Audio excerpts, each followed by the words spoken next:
Welcome to the Optimal Bio podcast. At Optimal Bio, we don't just balance your hormones, we balance your whole body. Our conversations range from nutrition to medicine with an emphasis on wellness tips to support your health journey. If you like what you hear, find us on the web at optimalbio.com and follow the podcast so you don't miss an episode. Good afternoon, everybody, and welcome to another edition of Optimal Bio's Health and Wellness podcast series.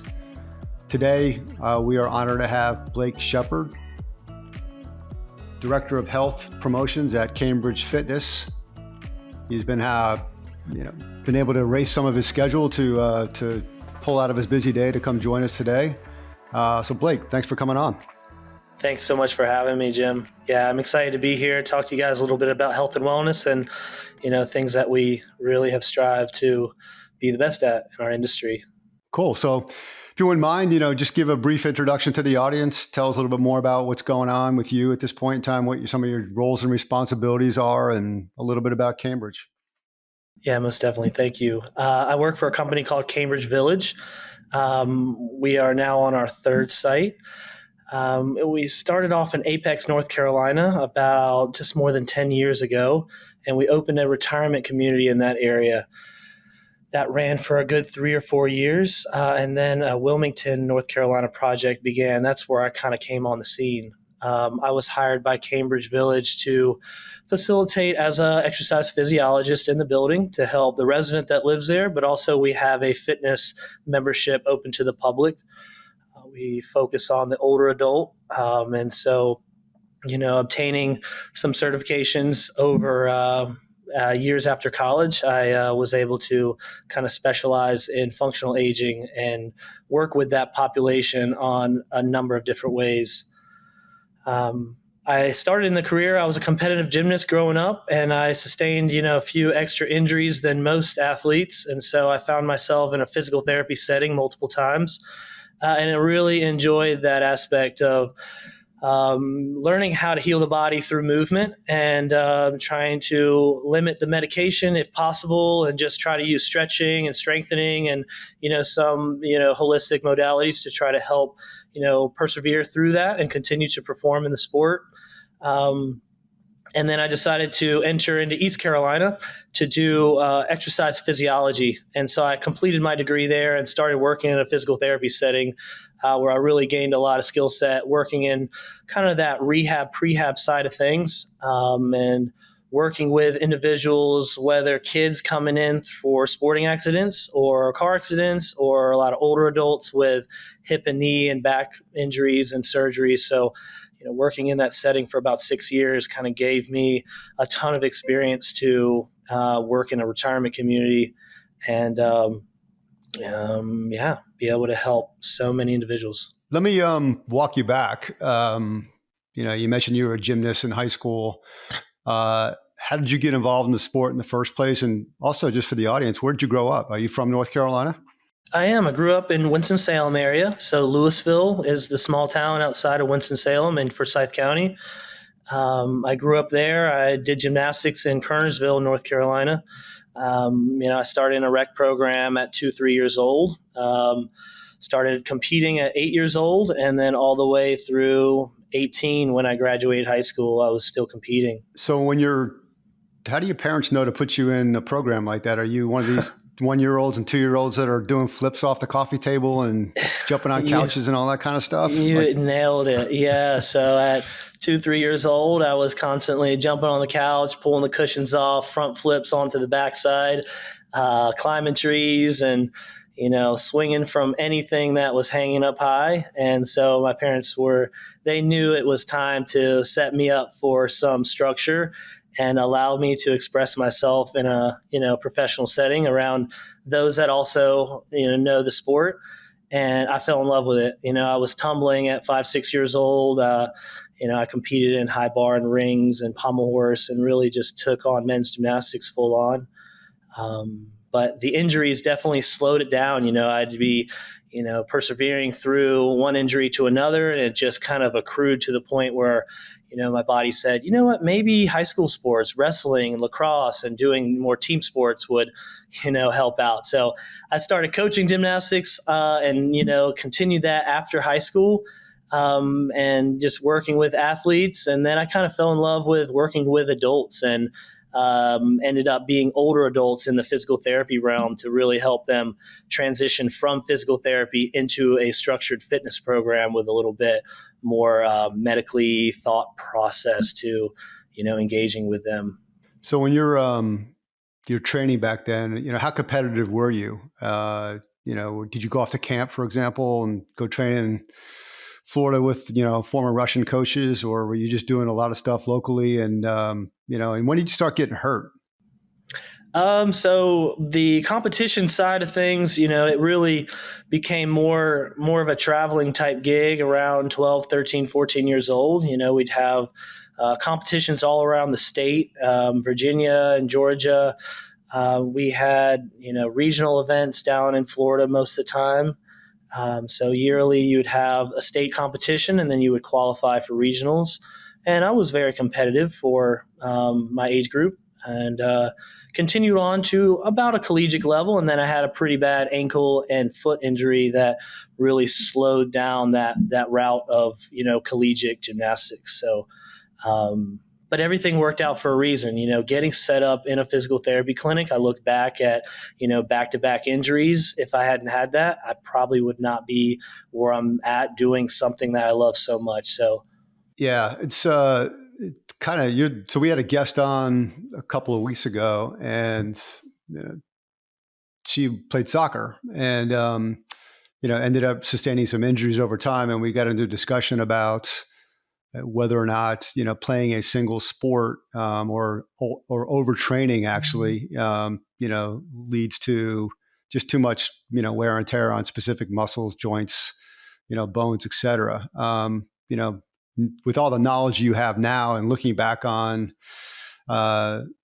if you were, let's say, to train younger people at this point in time, would you encourage the parents to basically do what you did in high school, where you started doing multiple sports as opposed to one thing? It just seems like a lot of, especially my kids, their generation, these kids play soccer 24/7, 7 days a week, all 3 seasons out of 4 seasons. They get maybe 2 weeks off in the summertime. And, a lot of them, by the time they get to high school and college, have, significant knee injuries, for example. Yeah. I think there is an effort of recovery is important. I think multi-sport athletes, make some of the best athletes.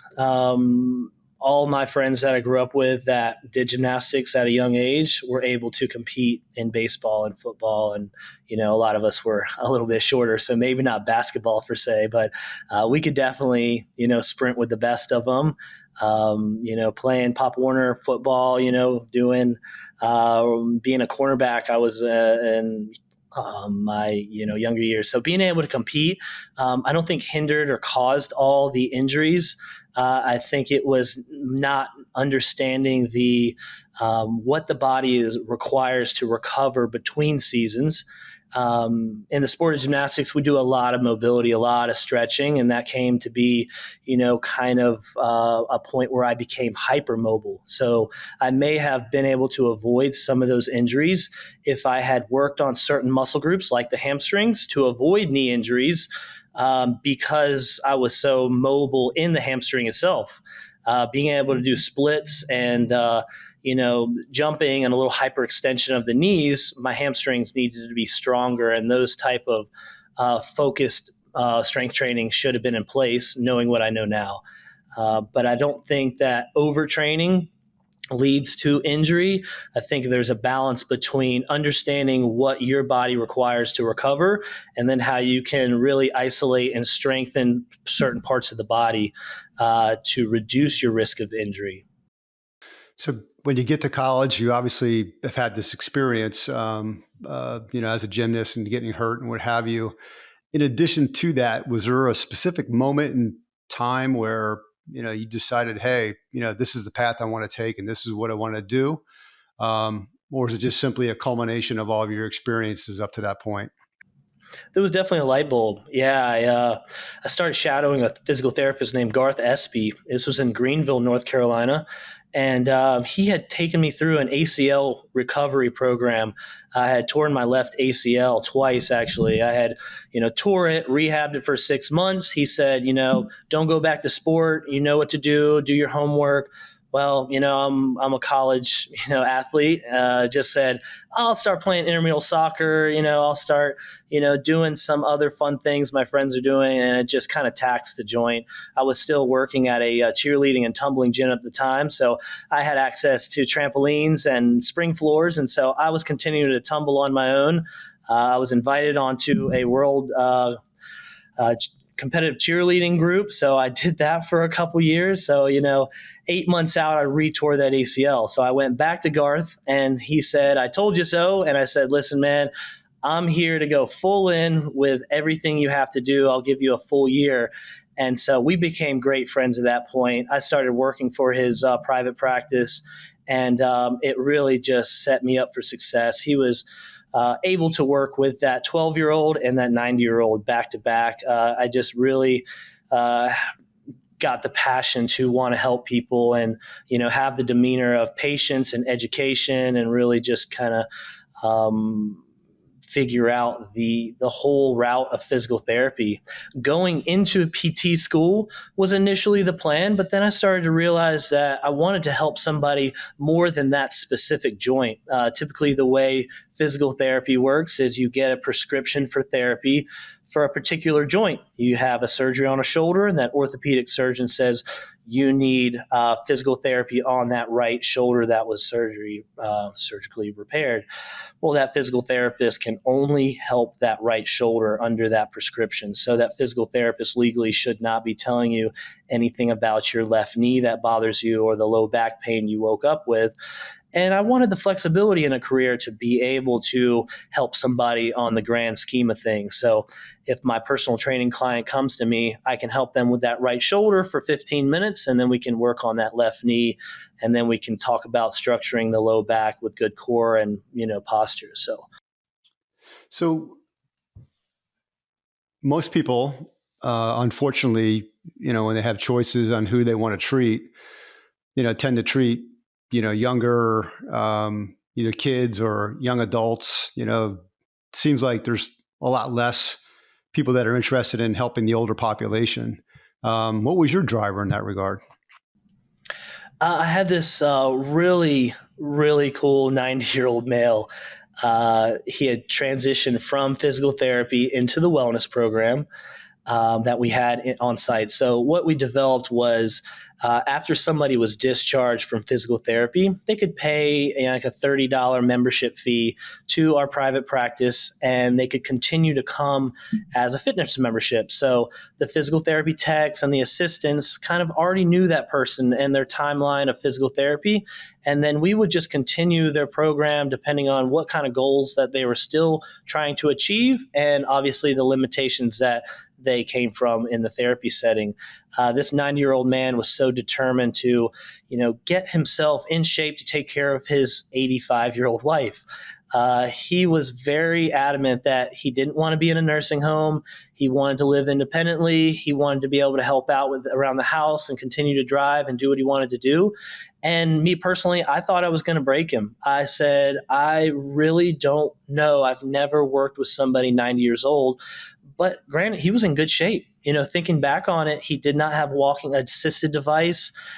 He could sit and stand from a chair. He could really do what he wanted to do, but his shoulders and hands and knees, everything was pretty worn out. So I went to Wilmington, North Carolina with a friend of mine, and he said, hey, listen, you really need to, take this certification course. It's called the Functional Aging Specialist. So I went to Wilmington. I did a weekend certification and learned all about the industry of working with older adults. And it was interesting because what I had experienced with children and the patience and type of progression of education that requires to teach a child how to do a skill was very, very similar to what it takes to be patient and educate an older adult. You got to achieve step 1 and step 2 before you move to step 3. And, working with that and seeing how rewarding it is to work with an older adult, because it takes maybe 2 weeks of like a total of 8 sessions, and they see extreme improvement. It's like an immediate response the body has from going from maybe sedentary or, after surgery, 6 to 8 weeks later, they're a brand new person if they follow through with our program. So it was a very rewarding aspect. We do like the 40, 50, 60-year-old weight loss programs that we achieve, but something about that 70, 80-year-old that is so proud of themselves, it brings them self-confidence. It gives them the passion to live. Sometimes it gives them that self-worthlessness or worth to give them that perseverance just to continue on. What can they focus on after retirement? And it's their health, and it should be.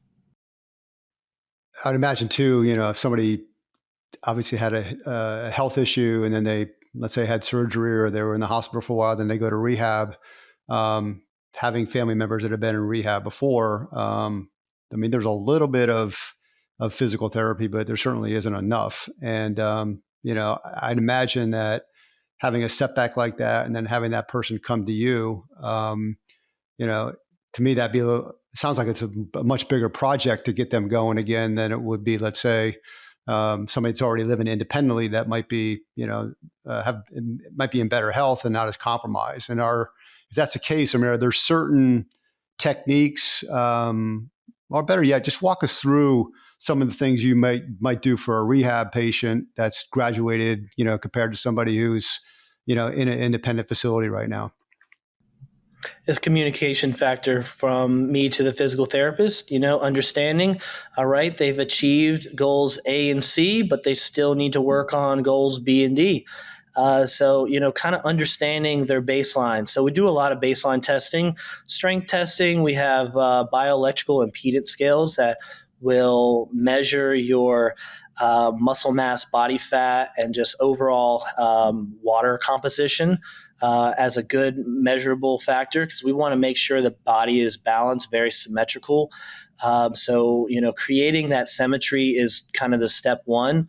Also creating some accountability and, a structured schedule, helping them understand how many times a week is going to find some effectiveness.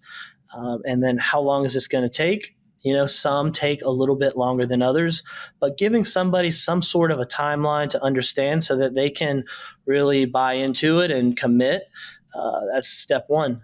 Step two being kind of educating them and giving them, small kind of goal sets on saying, okay, here are your 6 exercises that's really going to help the knee. I want you to really work hard on these 6 movements.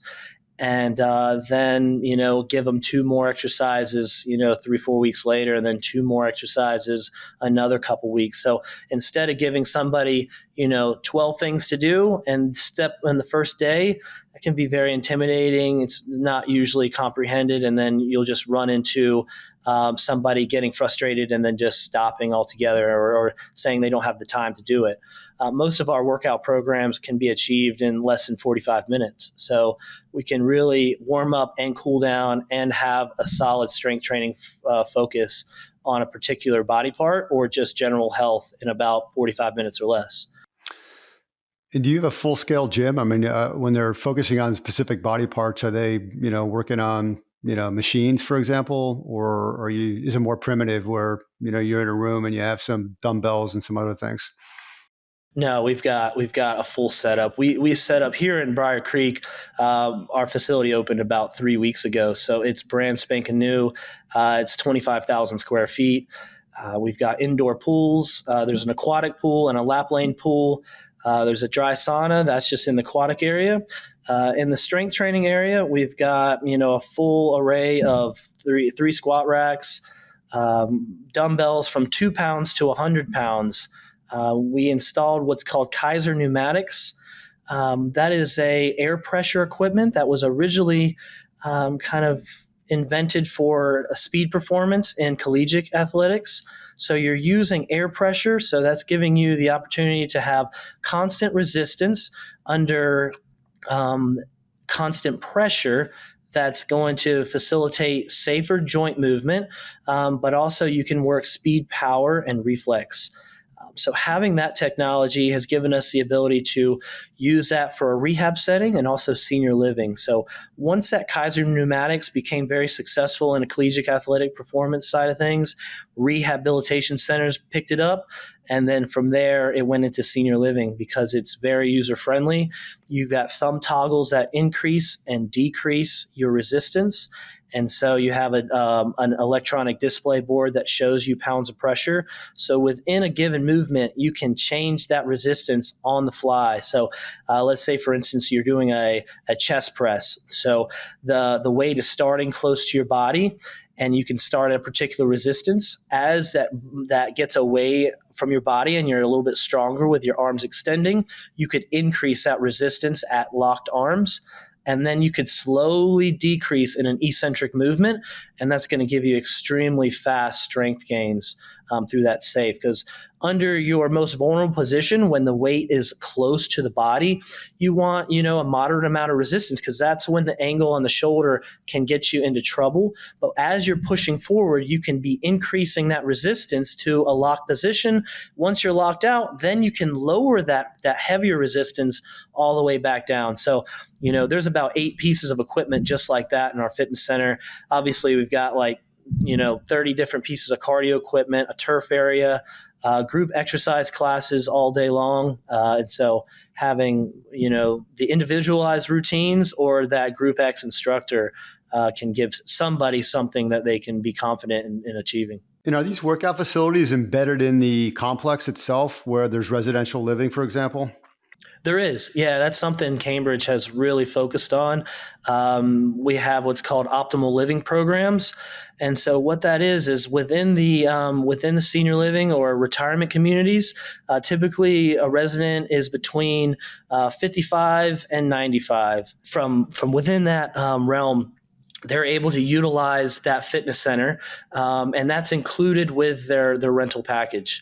Now, our fitness member that doesn't live on site, they pay a monthly membership fee. There's no long-term contracts. It's all month to month. So if they want to do, a 3-4 month program, they're able to, sign up and just commit to that 3-4 month. But after about 3 months, they love it. They just, they really know that their bodies have needed this type of structure than going to another fitness center and just kind of, moseying around and doing a little bit of this, a little bit of that. Having structure is really the key for success. And how do you handle do you get involved with the nutritional aspect as well? We have these conversations, to choose this, choose that. Legally, we're not going to give somebody a particular diet program. We've got a lot of contacts and, resources that we will pass over. So we'll take a client and, help them understand, they'll ask about different dieting trends and, we can give them our 2 cents, but really we give it to a professional. We have dietitians and nutritionists that we can refer to for, some of those specifics. Yeah, I'm just thinking too, if they're in that facility, they're probably going down into the dining hall, in the morning, lunch and dinner. And maybe I'm wrong, but the ones that my in-laws were at, basically it's institutional food. So they claimed their food was good, but I looked at it and I ate with them a couple of times. I'm like, this stuff's not any good. So Cambridge Village has really taken that realm very seriously as well. The owner used to work in nursing homes and was really turned off by that institutional cafeteria style. So he has instilled full-on restaurants into all 3 of his retirement communities. And so there's actually 3 dining venues that they can choose between inside. But it is full on fresh food, high quality, fresh vegetables. A lot of things are sourced locally. In the Wilmington area, we source the local seasonal vegetables and obviously fish.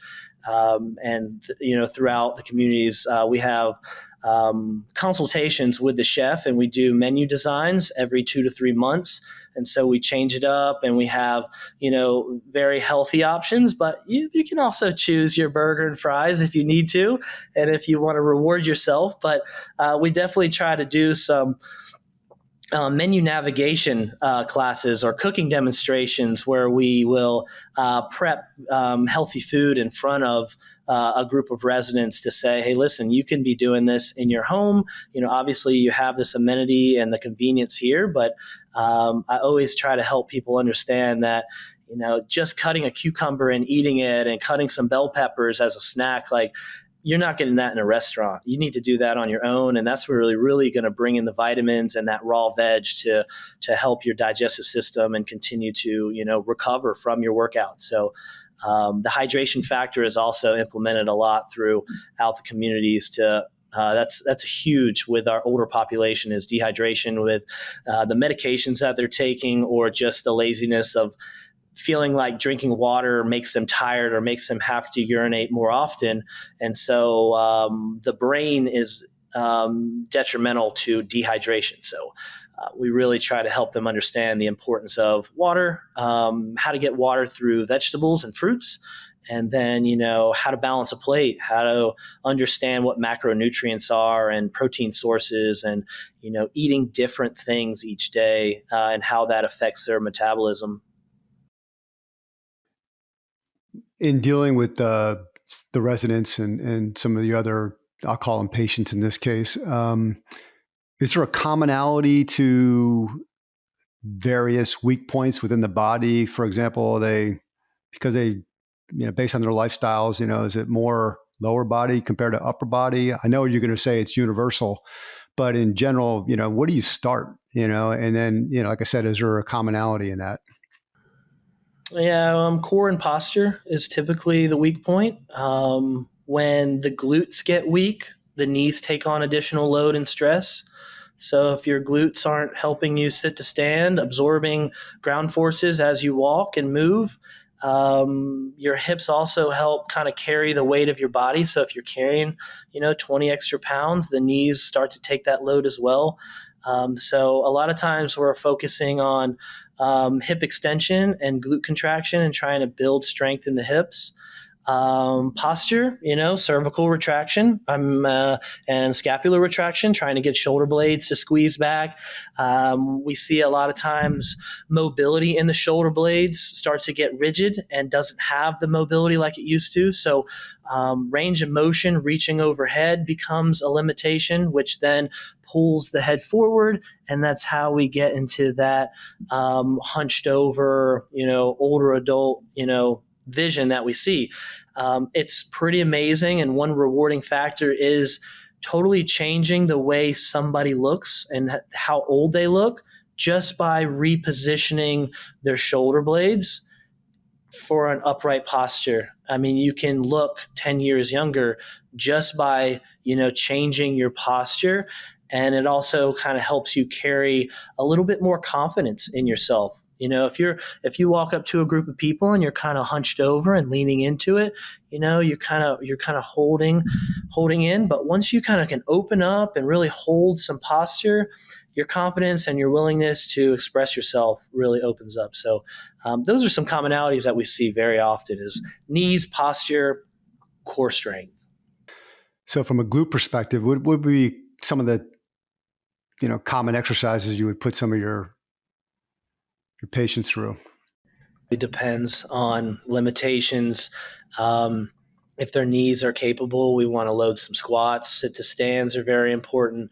Lunging techniques, but some people say, "Oh, I can't lunge." Lunging really hurts my knees, but more than likely they're not doing lunges correctly. And glute bridges, lying down on your back, knees bent, pulling the hips up and down, understanding how to contract the core while moving the legs. So doing straight leg lifts from a supine position.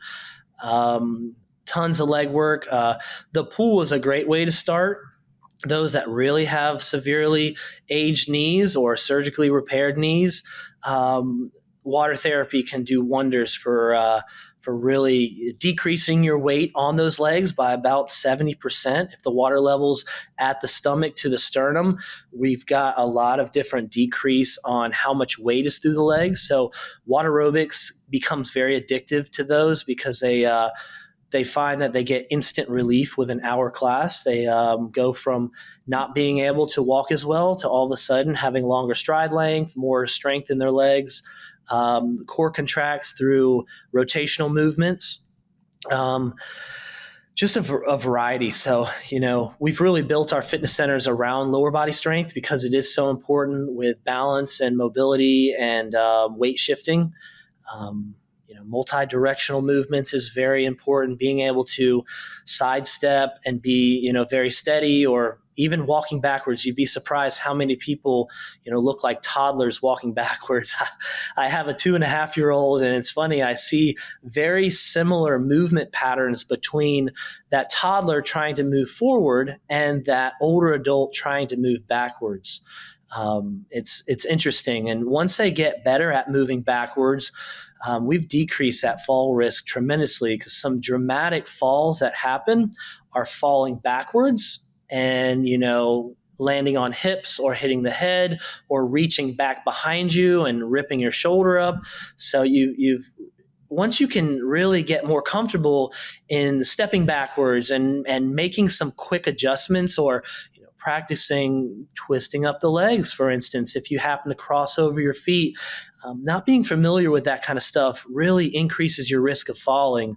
And that's something that we emphasize a lot with our older adults, because, it could take one fall and set them back a long way. So the education side on fall risk prevention and doing, multiple seminars and different events throughout the year to really, bring a lot of focus to decreasing falls is important in our communities.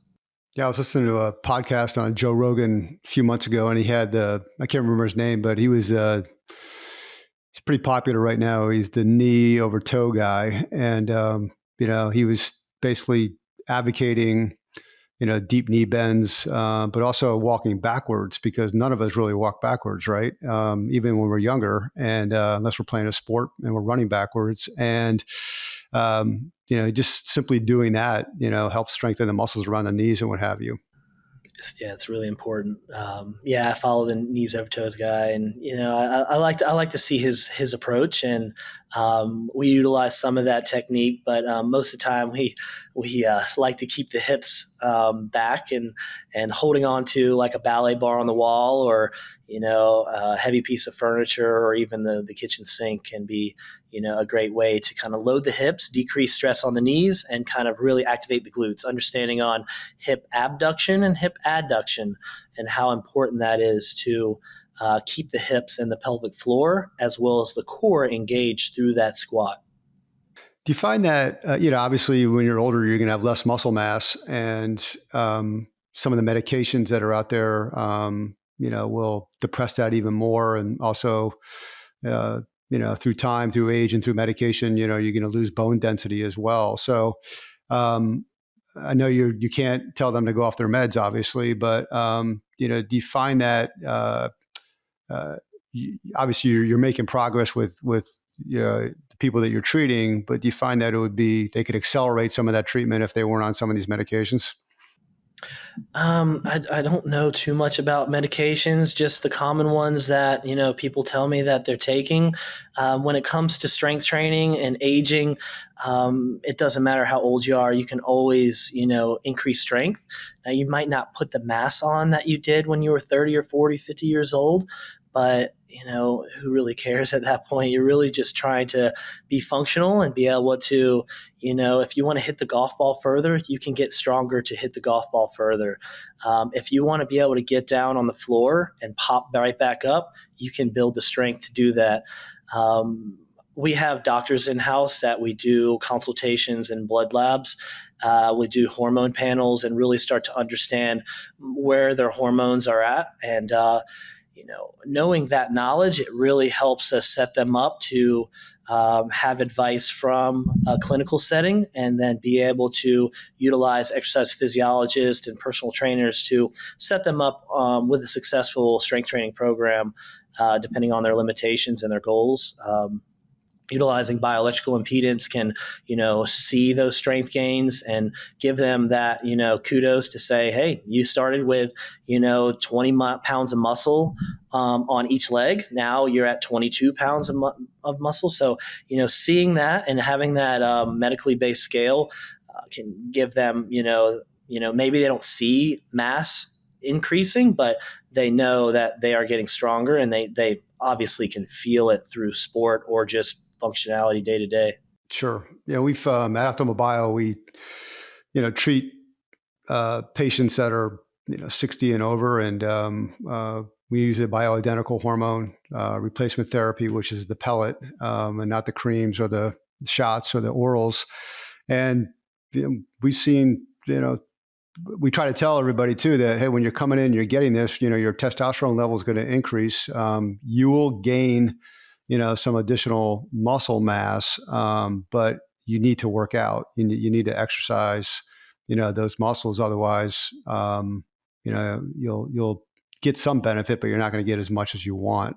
And we've also seen that, patients that are coming in that have been on statins for a number of years, tend to have less muscle mass, and the bone density is less as well. So, our doctors always told, everybody that really the, over 60, the number 2 or number 3 cause of death is falling, which then leads to a broken hip or a broken pelvis, which then leads to immobility, rehab, and then depression, and then you're coming out, and then you're on more pills. And, so it's great doing what you're doing, because you're trying to get people, to get motivated again to be as independent as possible. That's exactly right. We love working with individuals that are going through hormone replacement or educated in that realm, because we can really, put them on a structured program to help them see those strength gains. And if they do want to build muscle mass, especially males wanting to keep the shoulders broad and the chest erect, working through different kind of patterns of strength training programs can, really see some quick results, those that are, undergoing some of those treatments. But you're right on, that is a huge scare for many older adults. And sometimes exercise is one of those fear factors. They're like, okay, I'm going to go exercise, but there's a higher chance that I'll fall working out than if I'm sitting here in my recliner. I'm very safe and controlled in this environment. But as they go years to years and they're not exercising, they trip up doing the most common thing, and then they're down and they're like, I wish I would have been working out. So we try to help them understand coming to the gym is not a scary place. Like, we're really going to hold your hand through the experience, and it's going to start slow. They walk in and they see those 100-pound dumbbells and they're like, why do you have 100-pound dumbbells and squat racks with barbells? And it's like, you could get there one day, maybe, but that doesn't mean that piece of equipment is here for you. We've got 20 other things that you could be doing. And there's a lot of balance classes and, really just joint health. We do some classes called Joints in Motion, which, really just facilitates healthy joints. And it doesn't mean you're going to be lifting heavy weights, but you're just lubricating your joints. You're moving from head to toe and you're working the whole body. You're getting your heart rate up for 35 minutes and you're just, really kind of getting in the zone. We've seen so many great success stories through that program. So you brought up a point earlier in the podcast about, building the confidence and increasing basically their motivation, to, want to work out, want to be better. What are your gifts? Like, how do you do that? I think the good Lord gives us all, specific strengths and weakness, not gives us weaknesses, but gives us strengths. And we have these gifts, and, a lot of us put them to good use. We hope we do, at least. And so like, what's your secret sauce? How do you get somebody who's, staring at that 100-pound weight, who hasn't worked out, let's say in 20 years, now suddenly, they have some life choices they have to make, and they're seeing you, and, how do you get them to change really, a lifestyle that they've probably been accustomed to for the last 15 or 20 years? I would say it's a combination of things. So you get to know somebody personally. You really see what helps them tick and what's kind of holding them back. And you start to realize, what is their why? It all starts with that. You really need to kind of dig in and feel out, who they are and what is their why. That's so important for everybody. Then it comes into, positive reinforcement. There's some social psychology that really comes into play to, once you get to know somebody on a first name basis, they need to know where they're succeeding. A lot of times people are only told what they're doing wrong. And, there's some great trainers out there, and there's some really great trainers out there that will help their clients understand, hey, Jim, like you're doing this really, really well, but I want you to try to focus on this a little bit more. You will attack that weakness or that failure that you've had so much faster than if I was to come to you and say, Jim, I saw you, you're not doing this again. Like, come on, we already talked about this. How are you going to approach that? You're going to burn out. You're going to say, I don't really want to impress Blake anymore. Like he's not being a kind person. But if I was to say, Jim, like I am so impressed with how you're getting through your workouts now. Like think about where you started and where you've become. Next step of our program is we're going to work on this today, or we're going to work on that, or let's think of one thing that we really want to get better at. So, really helping you engage into your workout and giving you some positive feedback along the way. That's huge. The social and emotional side of, seeing similar people around you and seeing your peers succeed also gives them the confidence and the encouragement to come every day. Group exercise classes are a huge advocate because, if you go to the same class Tuesday and Thursday every week, it's a similar 12 to 20 people in a class. And so if you're not there, they're going to call you and say, Jim, what's going on? You're like, man, I woke up late, and they're going to give you a hard time. But if, so having yourself surrounded by like-minded people that also are seeking, results, it's gonna help you succeed. A friendly environment always helps. Having confidence and having things organized definitely helps. But it's ultimately the staff that care. When they walk in, they really care that you're going to have a good workout. They want to know what you're doing and, how you're doing it. And if you have any questions, like we're there to accommodate your needs. And, that's why people love our program. That's why we've really become successful over the last 15 years. So you mentioned the 90-year-old success story a while ago. Do you have a female success story you could talk about? So many. Yeah. It's predominantly we do a lot of female exercise programs. They're usually the first to buy in. The husband comes after the female succeeds. Once the wife will start, she'll get in some programming, she'll find success. She'll be telling husband, hey, you really need to check him out. This is a way different fitness center than I've ever experienced. The husband will eventually join, and he'll do what's called the executive workout. So it's the really smooth strength training program. And then he'll take advantage of the steam room and the hot tub, and he'll do like a 10-minute swim. He'll just, really vibe it out like that. But when it comes to females, we have a ton of weight loss, and a lot of them coming off medications. So some that have been sedentary and they've had 3 kids and they worked a professional career. Some still work in that career, but some are retired. The one success story, I can remember, she was like 62 years old. She was a banker for about 30 years, bank teller, and she had become overweight. She was a diabetic, heart disease. It ran in the family. They kind of just signed her off and said, it's hereditary. You need to take these 5 medications. You'll be okay. She got in our program. She fell in love with the water aerobics. She started getting involved in chair yoga. And then as she started to succeed in those 2 platforms, she wanted some strength training advice. She started to do 2 days a week strength training. All of a sudden, she shed like 25 pounds. She went back to her doctor, blood consultation. Now she went from diabetic to pre-diabetic levels. She was like so happy about that because the medication she was taking was really just disrupting her GI, and she was just not happy with the medication. So she went all in at that point. She lost an additional 20 pounds. So at that point, she started really, started to jog a little bit, not long distance, but just enough to just bring confidence back into her legs and say, I can do this. I'm going to jog a mile. Like, I think I can do this. So, at 62 years old, to all of a sudden be jogging a mile when you were pretty much just sedentary lifestyle, huge success story. She encouraged so many of her neighbors to get started.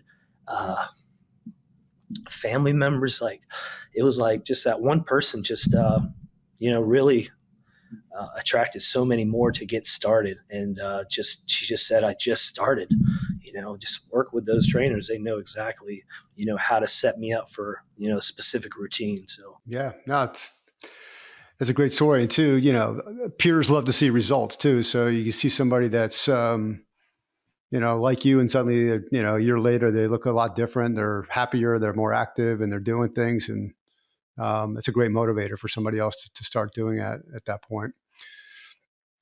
I imagine there must be a waiting list to get into Cambridge. I mean, it's the way you describe this place. It sounds like it's really, really nice. And so I take it there's not any lack of demand, for not only the residents, but probably for your services as well. Yeah, so Briar Creek location here near the Raleigh-Durham airport, we're brand new, so there's no waiting list. Yeah, we've got about 50 members have joined. We've got a capacity that we could facilitate many, many, many more. Our residency, we've got about 10, 12 people that have already moved in. Our resident packages, they've got all different types of apartment layouts that they can choose from. Our Wilmington office has been there for about 8 years, and so residency has almost maxed out. We still are taking on new clients in the fitness membership, but it definitely, we're right around 200, 300, 400 members there. So, we keep our membership numbers somewhat low because it's more of a quality of care versus a quantity of membership. So we rarely advertise our services. So there's no wait list. So if somebody listening to the podcast wants to come check out, especially the Briar Creek location, if you are a Raleigh-Durham resident, I highly recommend taking a ride and doing a tour, meeting some trainers, talking through some of your goals or limitations, and we can see what kind of program would best fit their needs. Yeah, I mean, just like I said, based on my family experience with independent living and then assisted living, the way you describe Cambridge and from what I've seen, it's definitely a step above some of these other facilities that some of our family members have been in the past. So surprising that it's I guess in a way it's good, it's new, and so there is opportunity for people to get in there if they're looking for something to transition to. After every podcast, we always ask the guests to give us 5 takeaways, pieces of advice that you want to partake on our listeners. And we're at that time at this point. And so I don't know if you have 5 off the top of your head or you want to think about it for a few minutes. But anyhow, if you were giving advice to everybody out there, based on the types of people you treat now and knowing that our audience is anywhere from, 20 to 88, at this point in time, what would you say? I mean, number one, get started. If you haven't found a fitness center that I've described, you just need to experience it. So many times, people that we work with have been in different fitness center and YMCA settings over the years and have had some bad experiences and, have been kind of turned off and said, maybe I'll just, put together, some gym equipment in my garage and I'll do this and that and the other. But very common, we get the feedback that I wish I would have found you guys 15 years ago. I wish I would have, capitalized on this type of structure many, many years ago. So, A, get started. B, if you've had a bad experience, try a new location. Really, give something else a try where you can tell that people care about your success. You're not another number on their membership count. you walk in the door and you can tell when you walk in the door that you're here to find success. I think the next thing is do something different. If you are an exercise, if you like to cycle, it's time that you maybe try yoga. A lot of my cyclists that I work with, we work with a lot of triathletes too, because having an indoor pool just attracts that performance, triathlete. So a lot of times triathletes will come in and, they're beasts. They've got great endurance, but they spend so much time working on cardio and endurance that they don't strength train or stretch. So if you are an avid exerciser, find something different to challenge you. As a former gymnast, I love calisthenics work. So, I do love all the equipment and the technology and the air pressure equipment. But a lot of times I like to just do body weight exercise too. Pull-ups, push-ups, squats, lunges, some plyometrics. So, find something different to kind of put a different stimulus on the body to challenge your body in different ways. The next thing, find a pool. Water is a huge benefit to the body. Swimming can be a great endurance for you. It's very low impact. If you've got some shoulder ailments, there's some ways around it. But having access to a pool and doing water aerobics or just water, exercises, and in combination with some lap swimming, it will help your body age, better than any other endurance package. You really can. And mentally, it's one of the most gratifying feelings to do a 15 to 30, 40-minute swim. When you get out of the pool and you shower off, you have an appetite. Your body is like tingling with just appreciation. And you're just like, all right, I'm ready to go take on the rest of this day. Something about it. And then probably the fifth thing, I'm struggling. I feel like I've touched on so many different aspects of our program, but maybe just the baseline testing aspect. When you go get your blood consultations, really dig in and ask questions about those levels. That are you just in the range of 40 to 300? Are you in that range? Great, but what's the optimal range? Like, where should I be to be in the best shape of my life? I think a lot of times you only get to talk about certain levels in your blood analysis when you're not in that huge range of healthy. Consulting with a company like Optimal Bio or, our in-house doctor to kind of talk through your hormone levels is very important in aging. And that ultimately leads to sleep. You need to know how to sleep. And if you're not sleeping well, you need to figure out how you can improve that, because that is a huge part of aging.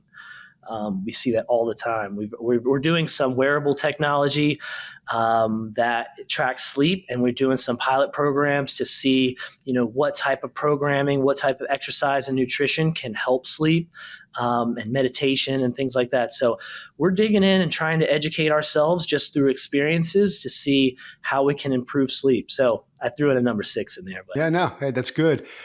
I am in agreement with everything that you said. I am actually training for one of those little triathlon sprint things right now. So I'm in the pool, and it's boring as heck to swim in that pool, doing those laps, looking at that black line, back and forth, back and forth. And then of course, I'm spoiled when I have to share a lane. I'm a little aggravated. And but to your point, when you're done, you feel like you had the best workout in the world, and you're on this high, probably for, a couple hours later, and you're grateful that you actually did it. So I do agree. If we could figure out a way to entertain ourselves while we're going back and forth, it'd be like probably the perfect workout.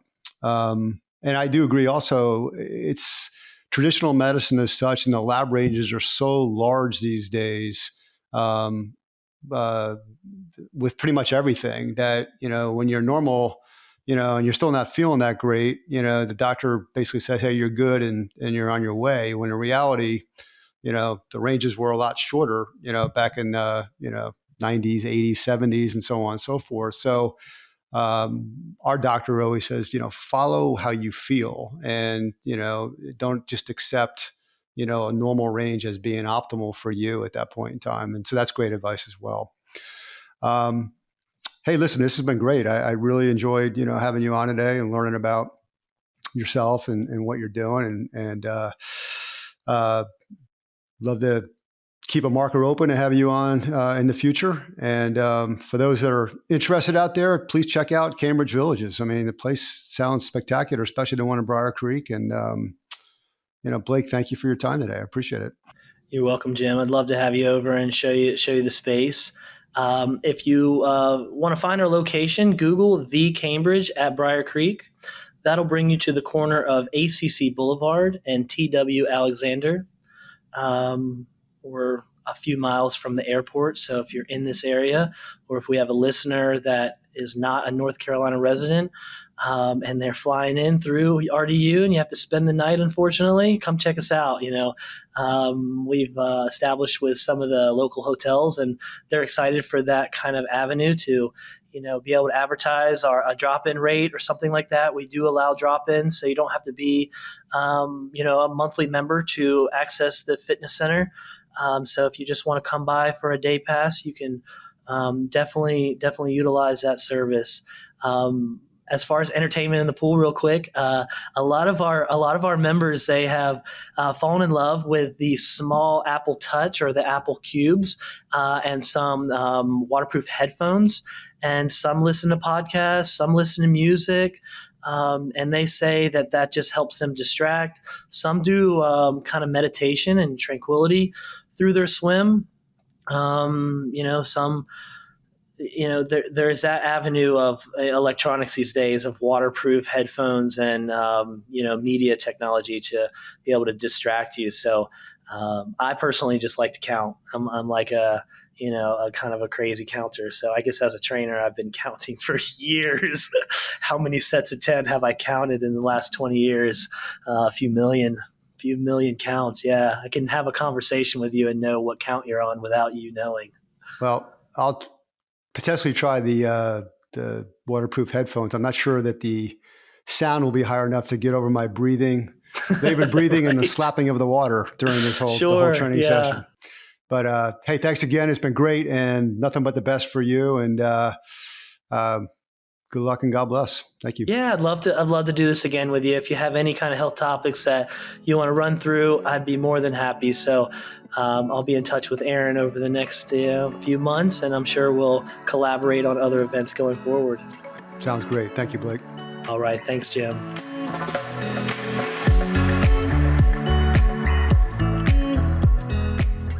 This has been a production of Optimal Bio. Optimal Bio is CEO Tyler Brandon, podcast host and partner Jim Baker, medical director Greg Brandon, production assistance by Core Media, Beth Grabencourt, administrator, Kevin Duthu, executive producer.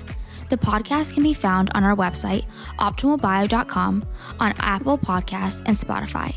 Our theme song is Sunwave by Paradiso, provided by Epidemic Sound.